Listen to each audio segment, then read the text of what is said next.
Audio Jungle. Carrillo especifique con detalle si tiene o no y cuál es el vínculo con el doctor Ramón Carrillo. Arrancamos por ahí en seco. Sí, por favor. Vamos precalentando motores con eso. Si querés, aclara eso y terminamos. Hay un cierto parentesco, pero es muy, desde el punto de vista cosanguíneo, es muy lejano.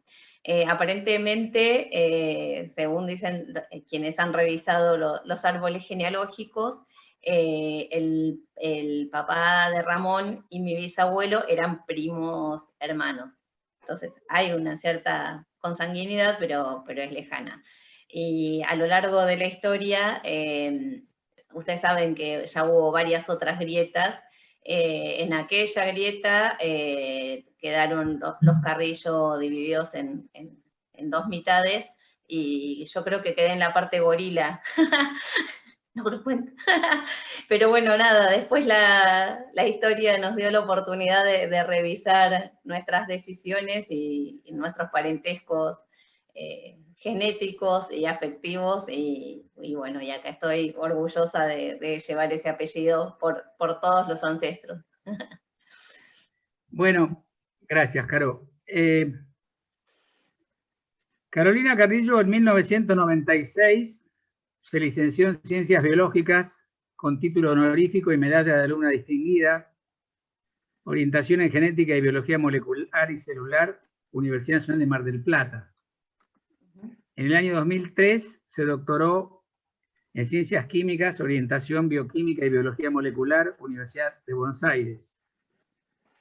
Y en 2010 obtuvo un diploma en Comunicación Científica, Médica y Ambiental en la Universidad Pompeu Fabra de Barcelona. Es investigadora independiente de CONICET.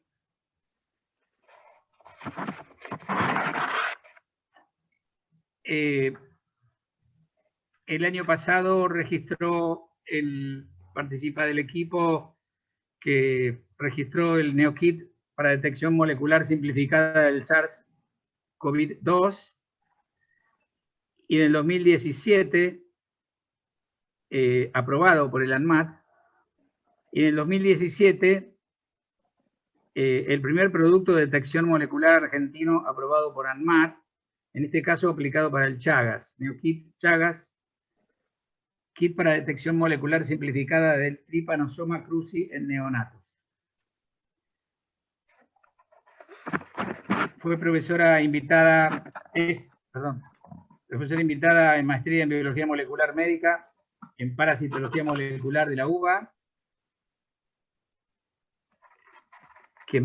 por lo que mereció el primer premio, el premio al mejor trabajo en el área de diagnóstico. Tiene invitaciones y presentaciones en la Academia Nacional de Medicina. Fue premio al mejor trabajo en Biología Molecular y Bioquímica del Congreso Argentino de Protozoología y Enfermedades Parasitarias, de la Sociedad Argentina de Protozoología. Premio al mejor trabajo en diagnóstico y tratamiento. Tiene presentaciones en el Congreso Latinoamericano de Parasitología en Ecuador, en un congreso que yo en inglés no entiendo muy bien, la quinta BBB International Conference, Estonian and Finnish, Baltic, Hungarian, Balaton, Slovenian and Turkish, en Atenas, Grecia, en el Simposio de San Pablo en Brasil, en Waterville Valley en Estados Unidos, en Cooper Mountain en Colorado, Estados Unidos. Tiene más de 100 publicaciones. Recién yo le decía a ella que estuve más de 1 hora y media revisando el currículum para ver qué decía. En la revista Química Viva, en la Biochemical and Biophysical Research Communication, en anuales de la Asociación Química Argentina, en el Congreso Iberoamericano de Ciencia, Tecnología e Innovación. Fue invitada por la Universidad Nacional de La Plata.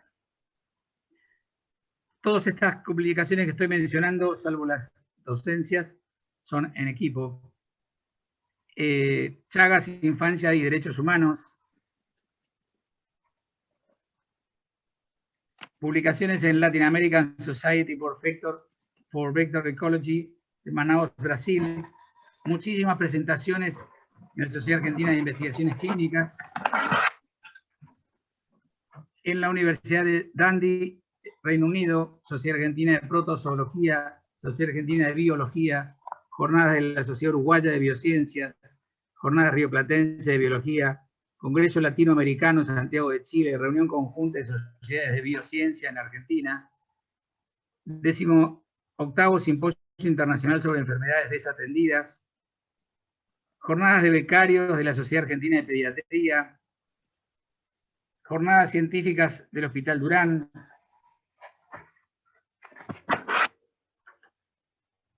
Kazusa Academia Center, Kisarazu City, Chiba, Japón, Reunión Anual de la Sociedad Argentina de Protozoología, Universidad de la República Montevideo, Uruguay, Organización de Estados Iberoamericanos, séptima Conferencia Internacional Anual, Miami, 2007, presentación del NeoKit, bueno, eso ya lo conté, Universidad Nacional de Río Negro, Universidad Nacional Mayor de San Marcos, Bellavista, Perú, diagnóstico molecular de Chagas, Ateneo Químico, Hospital de Pediatría, Garraham, Hospital Álvarez, conferencia sobre inmunología departamental, Departamento de Inmunología Genómica del Anderson Center en Houston, Estados Unidos,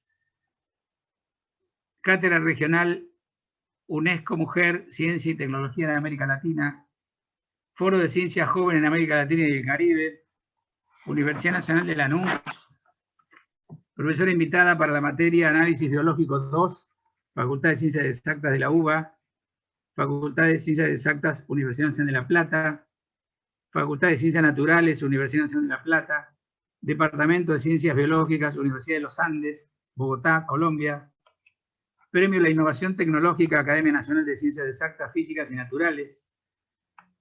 Grupo ¿De qué hablamos cuando hablamos de Chagas? Declarado de interés municipal, Municipalidad de La Plata. Mujer del año 2015, Programa Internacional Eisenhower, Estados Unidos. Premio al mejor trabajo, área de diagnóstico y quimioterapia, Sociedad Argentina de Protozoología. Reconocimiento, mujeres al frente de proyectos que nos hacen crecer como país, Ministerio de Ciencia de la Nación. Caso testigo seleccionado para publicación de proyectos de innovación nacional 2015, Ministerio de Ciencia y Tecnología de la Nación. Premio de reconocimiento académico de la UBA en 2011 y 2014. Premio al mejor trabajo en el área de biología molecular, Sociedad Argentina de Protozoología 2014. Gran Premio Innovar 2013. Financiamiento para el desarrollo del proyecto de Torrey Pines al Instituto de San Diego, Estados Unidos 2011. Bueno. Y desde 2018 se desempeña como en el Plan Nacional de Ciencia, Tecnología e Innovación Argentina Innovadora, es miembro titular en su mesa de trabajo, miembro de la Comisión Departamental de Género en la Facultad de Ciencias Exactas y Naturales de la Universidad de Buenos Aires. Presentó en 2019 el proyecto de ley de adhesión de la Ciudad de Buenos Aires a la Ley 26281, Prevención y Control de Chagas. Presentó al Ministerio de la Nación, de Salud de la Nación en 2018, el informe técnico Chagas, una problemática vigente, una deuda pendiente, la responsabilidad estatal en las enfermedades endémicas desatendidas. Ha evaluado infinidad de actividades de transferencia tecnológica en universidades argentinas y extranjeras. Ha sido jurado del premio César Milstein 2018, evaluador de trabajos en el premio Jusey, miembro del comité evaluador en el área de género, sociedad y políticas en Flaxo. Tiene publicaciones en bueno, son todas en inglés. Mini Reviews in Medicinal Chemistry, Current Medicinal Chemistry, Journal of Membrane Biology, International Journal of Bioanthropological Practice, Enzyme Research. Enzyme, supongo que es revista de enzimas. Sí, ¿Sí? sí. Igual no hace falta dar tantos Bueno, detalles. pero quería que la gente sepa, porque a veces hace falta, para mí particularmente cuando se trata de una joven, me da orgullo particular. Bueno, y faltan muchas más cosas. Vamos como por la página 10 y son como 50 además. 56 páginas, sí. Sí. Y seleccioné, porque está marcado, lo seleccioné. Bueno, eso es parte del currículum de Carolina.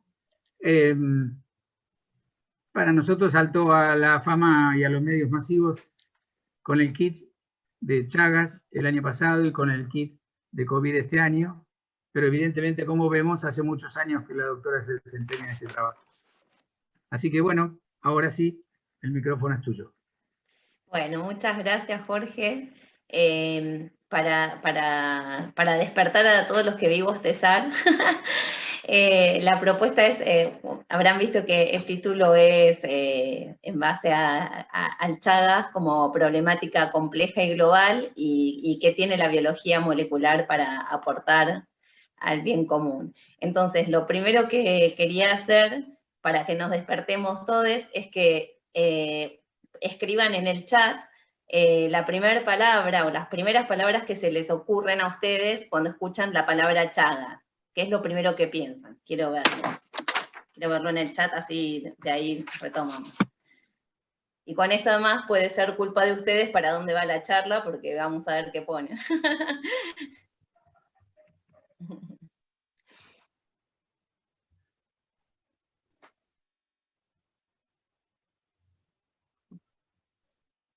Bien, vamos, Vinchuca, Santiago del Estero, pobreza, falta de información, pobreza, zonas marginales,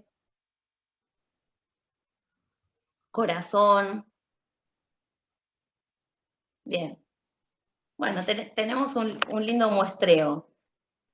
A ver, había casas de paja que permitían la proliferación de Chagas. Si de esto no digo nada, después me hacen acordar. Pobreza, falta de prevención. Bien, bueno, entonces después de charlar este rato, vamos a revisar a ver si eso, qué palabras pusimos. Vinchucas, en Buenos Aires Cava. Bueno, entonces, cuando hablamos de Chagas, podemos hablar de la enfermedad de Chagas, que son los efectos que causa el parásito Trypanosoma cruzi, que es un organismo unicelular, que es mi organismo favorito, porque es en el que yo vengo trabajando hace años. Es un parásito de una sola célula y es, en general, en biología se le llama como organismo inferior. Yo diría que es súper superior porque puede acomodarse a organismos complejos como nosotros, acomodarse a nuestro torrente sanguíneo, a nuestras células, puede acomodarse y vivir en el intestino de una vinchuca y no logramos terminar de conocerlo y de poder defendernos de él. Así que inferior o superior hay que ver quién es el que lo cataloga de ese modo. Entonces les decía, la enfermedad de Chagas es los efectos que causa ese parásito en nuestro organismo. Y en términos de qué es lo que causa, puede causar, cuando recién nos infectamos, estamos en la etapa aguda y podemos tener algún tipo de manifestación como fiebre, malestar, pero son características que no son señal de que hemos contraído la infección. Después pasa un periodo en el que queda como silencioso y pasamos entonces a la fase crónica. En la fase crónica es que el parásito ingresó a nuestro organismo y logró empezar a vivir ahí adentro. El 70% de las personas viven en una fase crónica sin ningún tipo de manifestación clínica. Y el 30-40% de las personas que tienen al parásito, finalmente en la fase crónica, pueden tener manifestaciones clínicas, como esto de una afección cardíaca, en algunos casos pueden ser afecciones digestivas y en algunos casos también en el sistema nervioso. Pero fíjense que acá estoy diciendo que solo un 40%, un 30% de las personas que tienen la infección van a tener manifestaciones clínicas.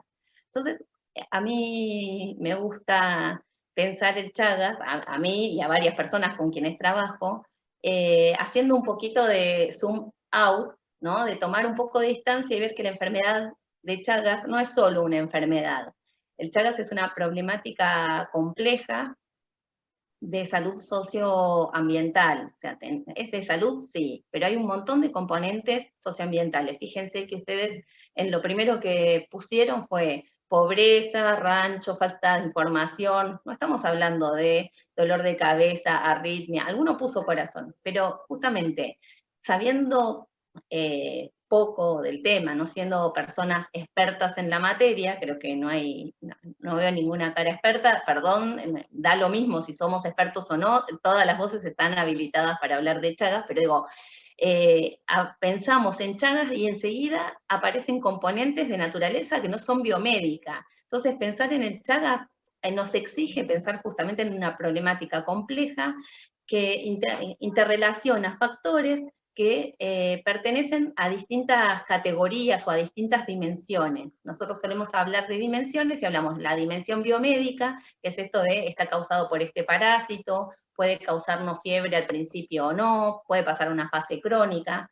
Después está la fase epidemiológica, que es, bueno, ¿cuántos millones de personas hay con Chagas en el mundo? ¿Dónde se ubican las vinchucas? La población de determinada edad, qué manifestaciones tiene, etcétera. Eso sería la parte epidemiológica, y esas dos son las que solemos escuchar cuando hablamos de Chagas, a pesar de que nuestra propia percepción va mucho más allá, pero las voces autorizadas de Chagas, las personas que vienen con guardapolvo y con muchos títulos, a hablar de Chagas, en general focalizan en esos dos puntos, pero hay otros puntos que tienen la misma importancia y la misma trascendencia y la misma necesidad de interrelacionarse para ver un todo, y esos son factores socioculturales, como por ejemplo esto, cómo son las casas de las personas que están en mayor riesgo, y además cuáles son sus hábitos de vida, y es un problema en la casa, es un problema el adobe, ¿cuál es el problema? Esa es una pregunta que impacta sobre cuestiones sociales, culturales, antropológicas, y que es indispensable tener en cuenta. Y lo mismo la dimensión política, en donde tenemos cuestiones políticas que hacen a qué elegimos enseñar en las aulas, qué decisiones políticas tomamos como Estado respecto de la sanidad, pero también respecto de la vivienda, de la infraestructura, del acceso al agua, a la vivienda, etcétera. Y dentro de, bueno, de las condiciones políticas también está el marco legal. El Chagas es una enfermedad que tiene dos leyes importantes que hablan en particular de ella. Una es justamente la ley de Chagas y otra es la ley de pesquisa neonatal. Después vamos a volver un cachito sobre eso. Pero también hay un punto de la dimensión política que nos implica a todos y todas, que es qué decisión tomamos nosotros como ciudadanos, como ciudadanas, como educadores, como personas que trabajan en salud, como personas que trabajan en la administración pública, como personas que tienen que firmar una autorización, una persona que va a pedir un registro para manejar un remis. ¿Qué sabemos de Chagas y qué decisiones tomamos en torno a eso? Históricamente el Chagas estuvo relacionado a pobreza, y eso lo ha impregnado de cuestiones de estigmatización, de discriminación y de prejuicio. Entonces, derribar todas ese combo nocivo es lo que podemos hacer cada uno como personas particulares, como personas en nuestra comunidad, como organizaciones, etcétera, para que este panorama cambie. Y como modelo a nosotros nos gusta, yo trabajo con el grupo de que hablamos, cuando hablamos de Chagas, nos gusta presentar entonces al Chagas en términos de, bueno, hay un montón de piezas que para entender el todo necesitamos tenerlas en cuenta. Entre ellas se interrelacionan, y para entender la complejidad necesitamos de todas esas piezas. Entonces, hablamos como de la metáfora del rompecabezas, en donde en un rompecabezas si te falta una pieza está incompleto. Pero además, como esa interrelación entre piezas, y además si yo digo, por ejemplo, vinchuca, puedo estar hablando de una cuestión biomédica, hablo de las patitas de la vinchuca, de la caca de la vinchuca, o puedo estar hablando de una cuestión epidemiológica, de cómo se distribuye, o puedo estar hablando de una cuestión sociocultural, de cómo se interpreta el concepto bicho o vinchuca en distintas comunidades. Entonces, justamente, ahí hay una interrelación dinámica, no hay nada estático, todo es dinámico y depende de cómo lo analizamos, de quién lo mira, en qué condición, en qué momento. Entonces, ese dinamismo hace que a nosotros nos gusta hablar de el rompecabezas caleidoscópico. Como los caleidoscopios, vieron que las distintas piezas son dinámicas, son coloridas, tienen distintas formas, distinto tamaño, y se van interrelacionando diferente para generar distintas imágenes. Y esto es lo que hace que el Chagas sea un problema complejo que necesita un abordaje y una mirada integral. Entonces, ¿por qué abordar el Chagas, además? Porque, por ejemplo, en Argentina, un 4% de la población argentina tiene Chagas. Un 4%. Somos un montón de personas las que tenemos Chagas o las que estamos en contacto con personas que tienen Chagas. Seguro que sabemos un montón de HIV, SIDA, de esto, de cómo se transmite, de un montón de cuestiones, y de HIV-SIDA tenemos 20 veces menos personas afectadas que lo que hay de Chagas, ¿no? Entonces, esto tiene que llamarnos la atención y llamarnos a la reflexión. Entonces, en Argentina hay un 4% al menos de personas con Chagas. El Chagas ya no es solo latinoamericano, está globalizado y no es solo rural. ¿Es rural? Sí, es rural, pero también está urbanizado. Por eso me gustó que ahí pusieran Buenos Aires, Cava, porque ¿dónde hay Chagas? Hay Chagas donde hay personas que tienen Chagas. Las personas desde hace muchos años migramos, vamos, venimos, entonces hay Chagas donde hay personas con Chagas hay en todo el mundo. Por supuesto que hay lugares donde hay mayor densidad demográfica de personas con Chagas, o de mayor riesgo, y lugares donde menos. Pero tenemos Chagas en Europa, en Estados Unidos, en Japón, en Emiratos Árabes, en Australia, y probablemente en varios otros lugares que ni siquiera se ha estudiado. Y respecto de esto, de las cuestiones que tenemos que tener en cuenta cuando pensamos en Chagas, fíjense, tenemos dos tratamientos para tratar de atacar al parásito, que fueron descubiertos a principios de los años 70. Esos dos tratamientos, ninguno de los dos es genial, son relativamente eficientes y sirven especialmente para fases tempranas, o sea, para fases agudas, cuando recién nos infectamos, o para niños o bebés que nacieron con Chagas por transmisión en embarazo o parto, y en chicos hasta 18 años aproximadamente. Entonces, tenemos un tratamiento que es relativamente efectivo, y cuanto más temprano podemos aplicarlo, más eficiente es. Y tenemos un diagnóstico que es bastante bueno. Son métodos serológicos, seguro que ahora estamos todos familiarizados gracias al COVID con esto de los métodos serológicos. Lo que hace el método es detectar la presencia de nuestros anticuerpos. Cuando entra el parásito a nuestro cuerpo reacciona y genera sus anticuerpos. Entonces yo lo que detecto son anticuerpos contra Trypanosoma cruzi. Entonces estos sistemas de diagnóstico funcionan bastante bien, pero especialmente en casos crónicos. Entonces, ¿qué pasa? Yo necesito, para tener un tratamiento efectivo, detectarlo tempranamente. El sistema de detección es buenísimo, pero ya en general para fases tardías. Entonces ahí tengo un problema, y la ciencia ahí tiene que estar interpelada a decir, yo puedo desarrollar nuevos tratamientos, yo puedo desarrollar nuevas tecnologías de diagnóstico. Acá es donde tengo que actuar, donde tengo que desarrollar herramientas para esto. Y así todo, con este tratamiento más o menos y con este diagnóstico que está bueno, pero ya llega un poco tarde, fíjense que solamente el 10% de las personas que tienen Chagas saben que tienen Chagas. Eso quiere decir que acá en este momento somos 17 personas, estadísticamente habría 1.7 personas que pueden tener Chagas si no lo saben, ¿sí? Entonces, solo el 10% de las personas que tienen Chagas saben que tienen Chagas, y solo el 1% accede al tratamiento. Entonces, de vuelta, acá, no es solo la ciencia, las ciencias biomédicas las que tienen que dar una respuesta. Hay un problema de otra índole, de estructura de Estado, de estructura de salud, de cómo comunicamos, de cómo llegamos, porque estando ese tratamiento y estando ese diagnóstico, igual no estamos llegando. Entonces, por eso la necesidad de hablar de Chagas, de generar conciencia, de tenerlo presente y de empezar a abordarlo de un modo más efectivo. Respecto de eso, antes de pasar a la biología molecular, las otras cosas que quiero aprovechar a decir es cómo se transmite el Chagas y cómo no se transmite. El Chagas se transmite a través de la caca de la vinchuca.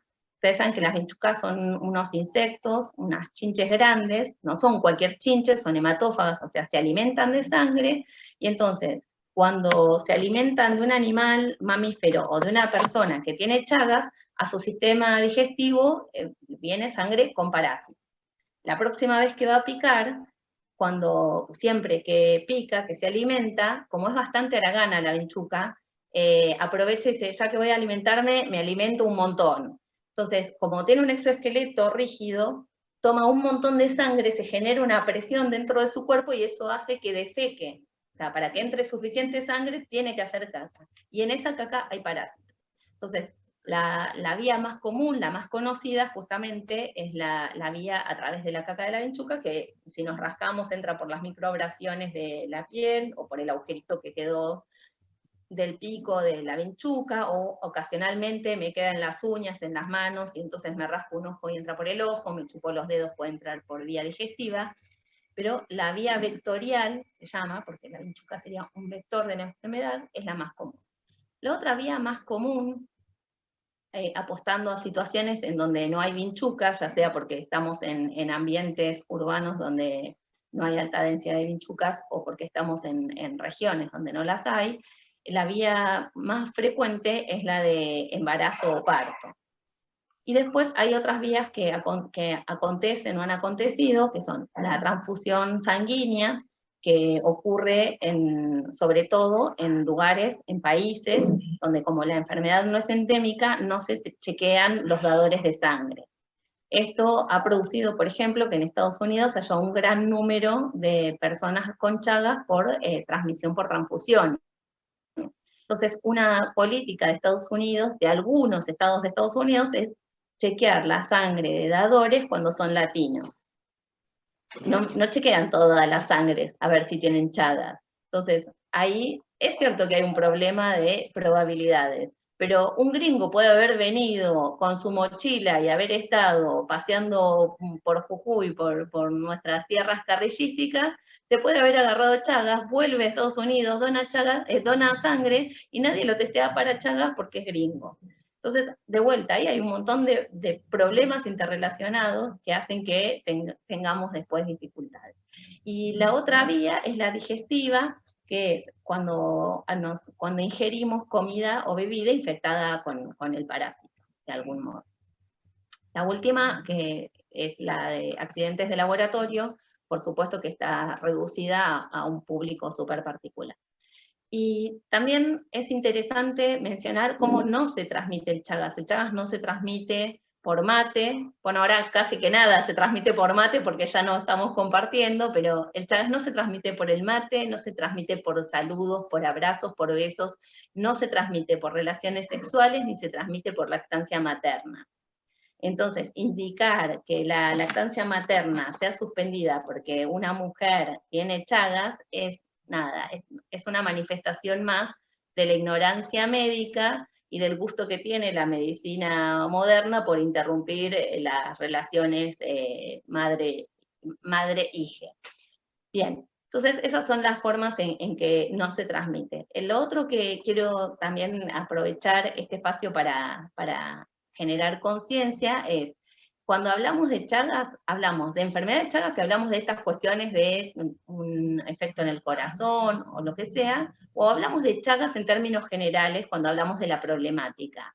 No hablemos de mal de Chagas. Decir mal de es, desde el punto de vista ético, sociocultural, antropológico, estigmatizante e impropio. Y desde el punto de vista biomédico también es desacertado, porque históricamente cuando se hablaba de mal de Chagas, mal de Alzheimer, mal de algo, era porque no se conocía o quién era el que lo causaba, o sea, cuál era el agente causal o qué tipo de manifestaciones e impacto podía tener a lo largo de la enfermedad.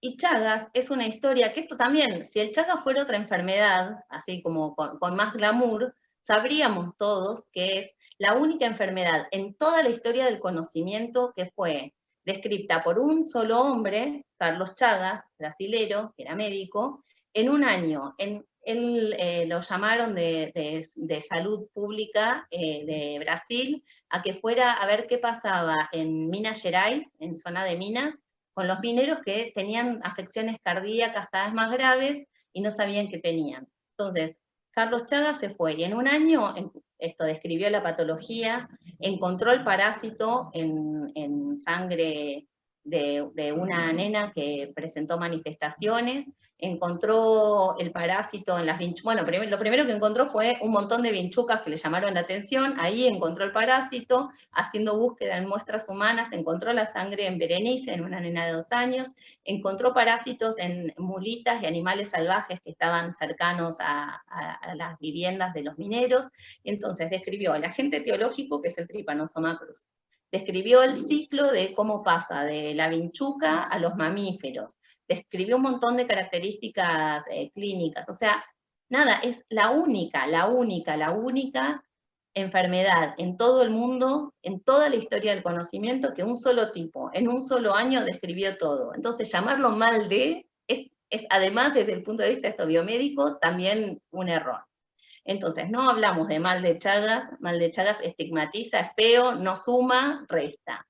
Hablamos de Chagas o de enfermedad de Chagas, y por supuesto que tampoco cuando nos referimos a personas que están infectadas, no utilizamos el término chagásico o chagásica. Esto a lo mejor a varios en este contexto les suena súper razonable, pero si ustedes ven la mayor parte de las veces que los medios abordan la temática, tanto los medios como los propios profesionales de la salud hablan de chagásicos y chagásicas.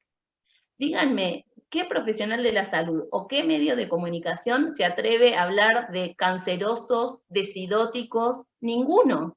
Todos nos rasgamos las vestiduras y está bien. Y entonces, ¿por qué cuando escuchamos chagásicos no nos rasgamos las vestiduras del mismo modo? Es un problema cultural y es un problema que hay que atender y es un problema que hay que señalar. Bien, entonces, dicho todo esto, voy a pasar a la parte como de biología molecular, que era algo de lo que había prometido que iba a contar. Como les decía, tenemos entonces tratamientos que sirven relativamente, porque tratamientos antiparasitarios que sirven relativamente, y después sí hay tratamientos para las personas que están infectadas que atienden las cuestiones ya de las manifestaciones clínicas. Por ejemplo, una persona que tiene una afección cardíaca, se le trata su afección cardíaca, su arritmia o lo que sea. De hecho, muchas personas que tienen cardiopatía, el origen es una infección de T. cruzi y muchas veces ni siquiera lo saben, es tratado por la afección cardíaca. Entonces, dentro de los tratamientos tripanocidas, se llaman, o sea, los tratamientos que servirían para matar el parásito, justamente por la biología del parásito, por esta habilidad que tiene ese bichito, es muy difícil de atacar. ¿Por qué? Porque por un lado, parte de su ciclo es adentro de nuestras células. Entonces, para que haya un tratamiento que lo ataque, tenemos que atacar a nuestras células. Entonces, por ejemplo, si está en el corazón, vamos a tener un daño en células cardíacas. Otra gran picardía que hace el parásito es que muchas de sus moléculas de superficie son muy parecidas a las nuestras. Es decir, se pone como un traje que hace que nuestro sistema inmune detecte algo raro, y cuando lo va así como a detectar o a estudiar, dice, no, pero esta molécula se parece a las mías. Entonces se queda como dudando, digamos, ¿no? Porque si genera una respuesta contra esa molécula, podemos tener respuesta autoinmune, o sea, nuestro sistema inmune va a empezar a atacar a moléculas nuestras. Y si el sistema inmune no lo ataca porque se da cuenta que es muy parecido a nosotros, entonces no lo ataca el parásito y el parásito puede seguir proliferando.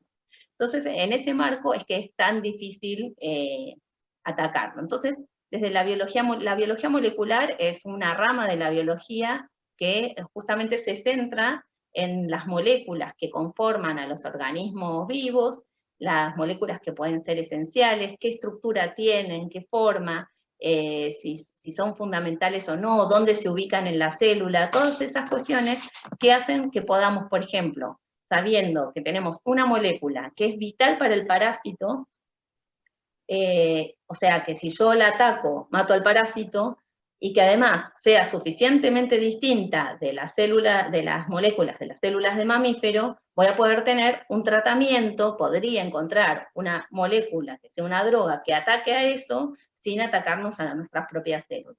Fíjense que, por ejemplo, muchos tratamientos, por ejemplo, para el cáncer, son drogas que son súper tóxicas. Entonces, matan a las células cancerígenas, sí, pero también afectan, son muy tóxicas para el resto de las células. Entonces, uno siempre que piensa un tratamiento, lo que trata de hacer es que sea sumamente efectivo. Y para identificar esa efectividad es necesario conocer las moléculas, como si yo tengo un pie número 37, tengo que conseguir un zapato número 37. Si tengo una determinada cerradura, necesito una llave que combine con esa cerradura, ¿no? Entonces, ese es el concepto como de cómo estudio las moléculas. Entonces, en nuestro trabajo nos centramos en moléculas de superficie, porque imagínense, el parásito puede estar, todos estamos conformados por moléculas, ¿no? Puede tener moléculas esenciales adentro de su célula o puede tenerlas sobre la superficie.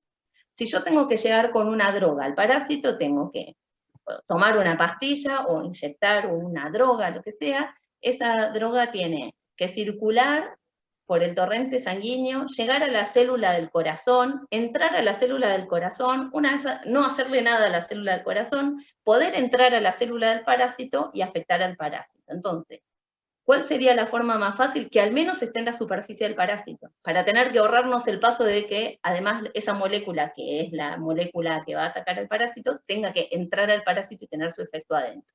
Entonces, trabajamos especialmente con moléculas de superficie del parásito, y lo que hacemos es esto, tratar de identificar drogas, moléculas que sean compatibles, que las afecten, que las anulen, y que sean esos efectos específicos, que no afecte a las células de mamíferos. En ese contexto, además, ustedes saben que identificar nuevos tratamientos en la mesada, en la biología, en la investigación, no es tan difícil. Pueden ser más eficientes, más específicas, menos específicas, pero no es tan complicado. El problema es, yo encuentro en mi laboratorio una droga que es súper eficiente, mata al parásito un montón, no le hace ningún daño a las células hospedadoras. ¿Cómo transformo eso en un tratamiento de una persona que toma una píldora y se cura? Para eso hay un montón de pasos muy complejos que llevan muchos años y que son estos trials clínicos, lo mismo que para las vacunas, para las drogas, para los fármacos, llevan 12, 15 años, tienen distintas fases, y toda la primera fase, por ejemplo, es de seguridad, de chequear que cuando una persona saludable toma esa droga no tiene ningún efecto contradictorio.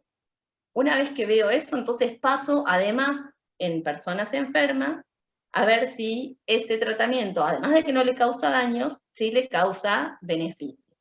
Entonces, todo ese proceso cuesta, además de mucho tiempo, millones de dólares. Y imagínense, nosotros tenemos tratamientos de Chagas que fueron descritos en los años 70 y no hemos mejorado para nada. O sea, son básicamente esas mismas dos drogas. ¿Eso qué señala? La falta de interés económico, de interés político, de este combo cultural que tenemos para interpretar el Chagas como una enfermedad que por algún motivo no nos interpela. De hecho, la Organización Mundial de la Salud declaró al Chagas ha declarado toda una lista de enfermedades negligenciadas, se llama, o desatendidas, y dentro de esas, una de las principales es el Chagas. Entonces, para poder soslayar ese problema, un abordaje que nosotros hacemos en el laboratorio es, dentro del universo de drogas y fármacos que están aprobados para uso humano, hacemos un estudio de la estructura de nuestras moléculas de interés, nuestras moléculas que sabemos que podríamos atacar y que son específicas y que van a matar al parásito, y de la estructura de todos esos fármacos que ya están aprobados, para ver, con esas estructuras de una y de otra, cuáles predecimos por distintos descriptores moleculares, podrían hacer esto, ¿no? Que eso, el pie 37 con la bota 37, o la cerradura que tengo con la llave que corresponda. De ese modo, yo lo que tengo que demostrar es que es eficiente el tratamiento, pero toda la parte de seguridad y de lo que se llama farmacocinética, farmacodinamia, toda esa parte ya fue validada para otro uso, ¿sí? Entonces, esto de buscar segundos usos para fármacos ya aprobados es una estrategia que, pensando en el contexto de lo que es el Chagas, de los fondos que hay para Chagas, de las capacidades que hay para Chagas, resulta como súper criteriosa para acercarnos un poco a la probabilidad, no de encontrar una molécula teórica que sería genial, sino dentro de lo que ya se puede utilizar en humanos, un tratamiento que pueda ser efectivo. Por otro lado, entonces, eso desde el punto de vista del tratamiento. Desde el punto de vista del diagnóstico, como les decía, el diagnóstico habitual es el diagnóstico serológico. Funciona muy bien, pero sirve para casos crónicos. Ahora, quedan afuera poblaciones especialmente vulnerables que necesitan rápidamente un tratamiento. Uno es la población de personas inmunocomprometidas, o sea, que tienen por algún motivo su sistema inmune que responde de una manera inesperada. Entonces, si yo espero que el sistema inmune reconozca el parásito, genere anticuerpos y voy a detectar esos anticuerpos, si el sistema inmune no reacciona de ese modo, no lo voy a poder detectar. Y la otra población especialmente vulnerable son los recién nacidos.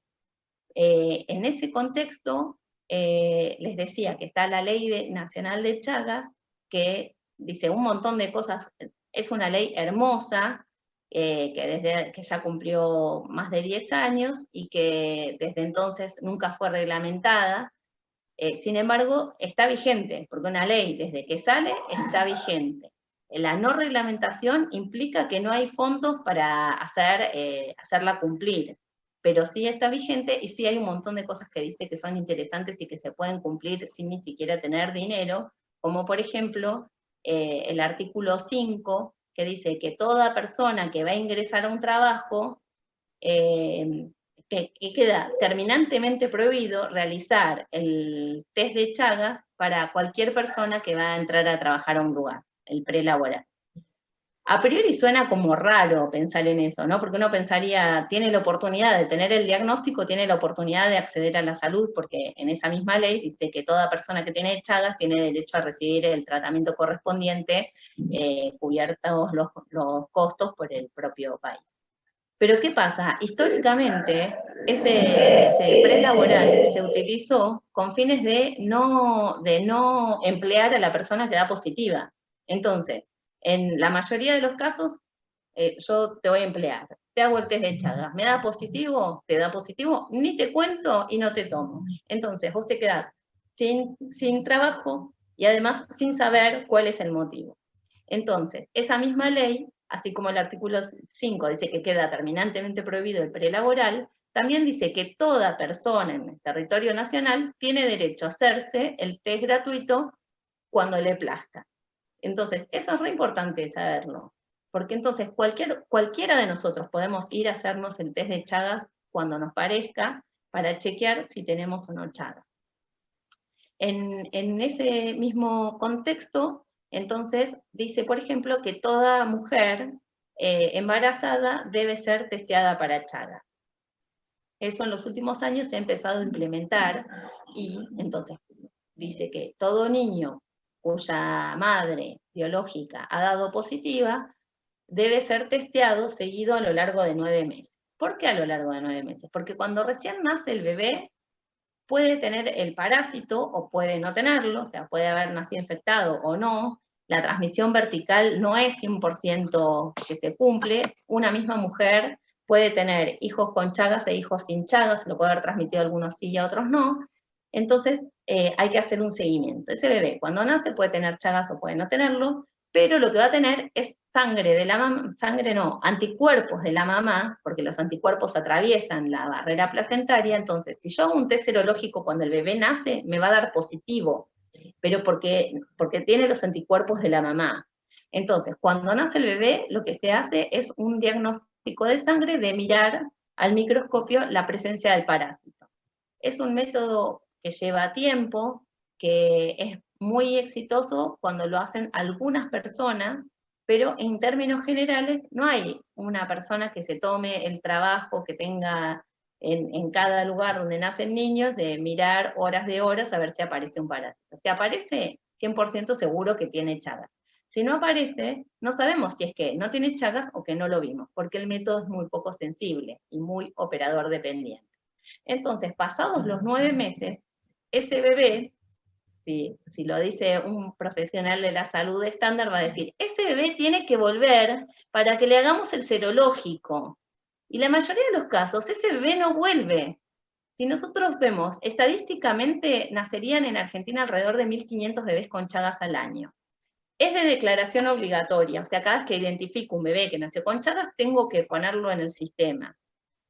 Y cuando miramos las estadísticas de todos los años, en el mejor de los casos hay 400 bebés anotados como infectados con Chagas. Entonces hay un problema de 1.500, en el mejor de los escenarios 1.500, solo tenemos 400, ¿y qué dice el sistema de salud? Ese bebé no vuelve. Escuchemos qué decimos. No, claro, un bebé no vuelve porque un bebé no se mueve. No, bueno, las madres no lo traen. Las madres no lo traen. ¿En qué contexto vive esa madre?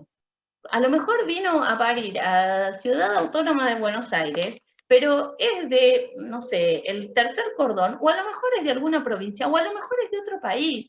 Y todo eso al sistema de salud se le escapa y sigue insistiendo con que eso, o el bebé no vuelve, o las madres no vuelven, y entonces tenemos ahí también un problema de género. Todas las mujeres son unas taradas que no cuidan a sus bebés, y tenemos un problema que hay que resolver desde otro modo. El Estado se puso esta ley, se compromete a hacer el seguimiento de los bebés, es responsabilidad del Estado llegar a todos esos niños a chequear si tienen Chagas o no. En el interín, pasan tantos meses que los perdemos. Entonces, ¿hay herramientas de diagnóstico que puedan realizarse cuando el bebé nace? Sí, hay herramientas. Hay muchas herramientas eficientes y sensibles que podrían aplicarse en los bebés recién nacidos. ¿Por qué no se aplican? Porque falta diseño, falta posibilidad de hacerlo y falta, si se hizo efectivamente en un laboratorio de investigación, poder trasladarlo a la vida real. Y eso fue otro de los abordajes de nuestro grupo de trabajo. En el 2011 nosotros recibimos unos fondos para hacer un método de diagnóstico molecular, hacemos biología molecular, para que sea eficiente en bebés. Entonces, estos métodos moleculares, ¿en qué consisten? En detectar el material genético de los parásitos. Seguramente escucharon hablar de la Real-Time PCR y del NeoKit ahora para COVID, que esos son métodos moleculares que justamente lo que hacen es detectar a la información genética. ¿Cómo? Porque tenemos una molécula, 2 moléculas, es imposible verlas directamente. Entonces hay un ardid molecular que es, si están esas moléculas, yo no las puedo ver directamente, pero si están, tengo la forma de copiarlas miles de millones de veces. Entonces, un grano de sal no lo veo, pero un salar sí. Entonces, biológicamente lo que hacemos es esto. Yo no llego a ver si hay un parásito o 2 parásitos. Lo que puedo hacer es que si están, los voy a copiar miles de millones de veces, y entonces esa cantidad que amplifico sí la puedo detectar. Ese es el funcionamiento de los métodos moleculares. Entonces, para hacer un método molecular tradicional, como la PCR, necesitamos un equipamiento complejo, que es la Real-Time PCR, o el ciclador térmico, que son aparatos costosos, que necesitan de un mantenimiento, y necesitamos reactivos que también son caros, y necesitamos profesionales sumamente expertos en biología molecular para poder realizar. Por eso, la PCR, que existe hace muchos años y que fue descrita por distintos autores para bebés, no se ha podido trasladar con éxito al campo, al territorio, porque no tenemos toda esa infraestructura y por muchos años no la vamos a tener. Entonces, nosotros, les decía, para el 2011 recibimos unos fondos en donde nos comprometíamos a hacer un diagnóstico molecular simplificado.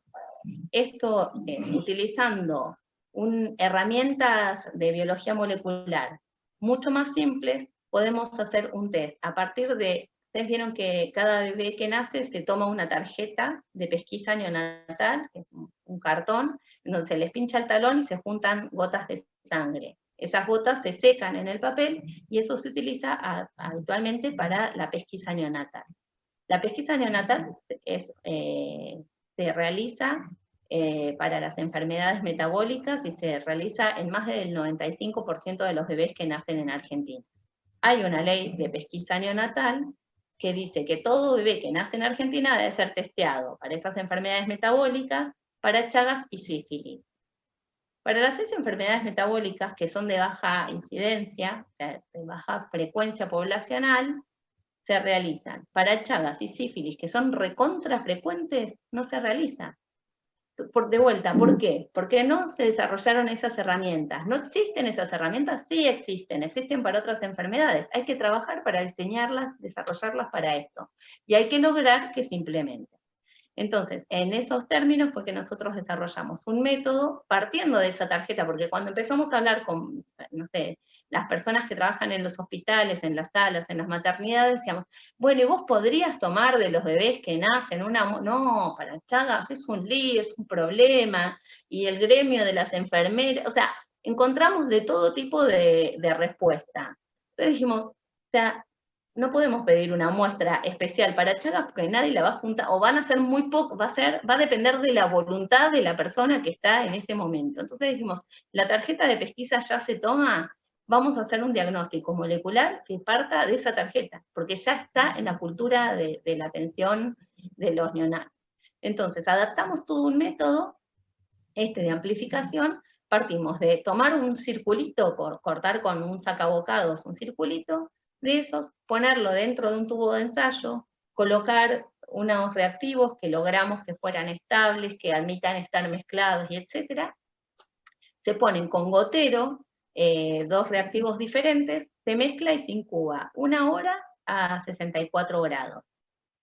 Un dispositivo térmico de cualquier tipo es súper común en cualquier tipo de laboratorio. Son económicos, son robustos, entonces duran un montón de años, y entonces ese es el único equipamiento que necesitamos. Y una vez que termina esa hora de incubación, lo que hago en el caso del de Chagas es abrir el tubo y poner una tirita tipo test de embarazo, y el resultado va a subir por capilaridad, o sea, se va a mojar esa tirita, va a subir el líquido, y voy a ver. Si tengo 2 banditas, el resultado es positivo, quiere decir que ahí estaba el parásito, por eso lo pude amplificar, y si tiene una sola rayita, el resultado es negativo. Como ven, es súper fácil. Entonces, lo que hay que lograr ahora es que ese método, que es molecular, porque detecta el genoma del T. cruzi de un modo rápido, fácil, económico, pero también sensible y específico, puede empezar a, por un lado, producirse en cantidad suficiente y por otro lado, aplicarse efectivamente en todos los lugares donde nacen niños. Y en esa parte estamos. Como corolario de todo esto, llegó el COVID a nuestras vidas y con la experiencia que teníamos de haber desarrollado el test para Chagas y otro test que dentro del grupo se había desarrollado recientemente que es para dengue, que es del mismo tipo, es molecular, fue que pudimos rápidamente responder a este problema y desarrollar un test para COVID. Y fíjense que la paradoja de esto es que, bueno, gracias a esta emergencia, nosotros pudimos desarrollar un test rapidísimo, pero pudimos además adaptar todas las condiciones de producción a gran escala, porque una cosa es esto, yo mezclo unos reactivos en el laboratorio y otra cosa es, se puede producir en una escala industrial, en donde se hace con buenas prácticas, con los controles de calidad que corresponden, los volúmenes que corresponden, bueno, todo eso, gracias al COVID, se pudo hacer. Entonces, diríamos que todo ese know-how de industrial tendría un segundo uso para poder producir el kit de Chagas. Y si no me equivoco, hasta acá era todo lo que les quería contar a priori, que me imagino que se les ocurren un montón de preguntas.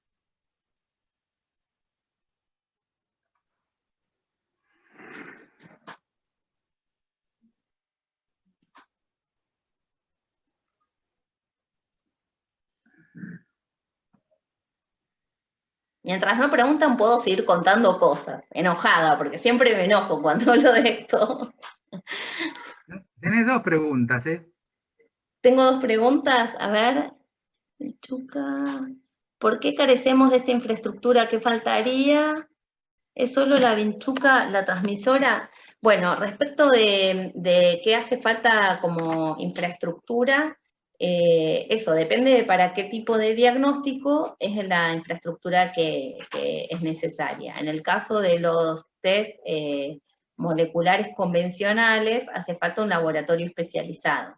Para este tipo de test no hace falta casi nada, hace falta un calentador, la posibilidad de tener 2 espacios separados, porque como la reacción es muy sensible, tenemos que asegurarnos que donde preparamos la reacción y donde después la leemos están absolutamente separados para no tener una una contaminación cruzada. Y si son solo las vinchucas, en realidad son todos bichos parecidos, los podemos como mencionar a todos como vinchucas. Lo que pasa es que hay en realidad más de 23 especies de insectos hematófagos, o sea, de insectos que se alimentan de sangre, que pueden transmitir el CHAD. Y a ver... Rosa te pregunta, ¿ese kit sirve para detectar Chagas crónico? Debería poder. El tema es que ahora, como se configuró, porque éramos 4 o 5 personas con cierta cantidad de fondos para hacerlo y con cierta cantidad de tiempo, y nuestro compromiso fue desarrollar un test para las poblaciones vulnerables de inmunocomprometidos y neonatos, que son los que no tienen un buen sistema de diagnóstico. Entonces está configurado esto para partir de la tarjeta de pesquisa y etcétera, que además son poblaciones que tienen una alta cantidad de parásitos en sangre. Los casos crónicos tienen menos cantidad, pueden tener, oscila el número de parásitos en sangre, entonces pueden tener en algún momento una alta cantidad, pero en otros momentos pueden tener una muy baja cantidad de parásitos. Entonces hay que hacer todo un trabajo adicional de qué tipo de muestra se tomaría para crónicos y cómo se adapta para que siga siendo sensible. Pero sí, se podría utilizar para crónicos. De vuelta, en ese sentido, nosotros hasta ahora no hicimos tenemos una capacidad finita, y entonces fue tomar la decisión de, con esto damos una respuesta molecular para estas poblaciones que no tienen una respuesta versus para los casos crónicos, que hoy por hoy el sistema de detección serológica funciona. Entonces el método molecular complementaría las capacidades que ya hay, pero ya hay capacidades. Por eso nuestra prioridad fue ajustarlo a las condiciones de neonatos.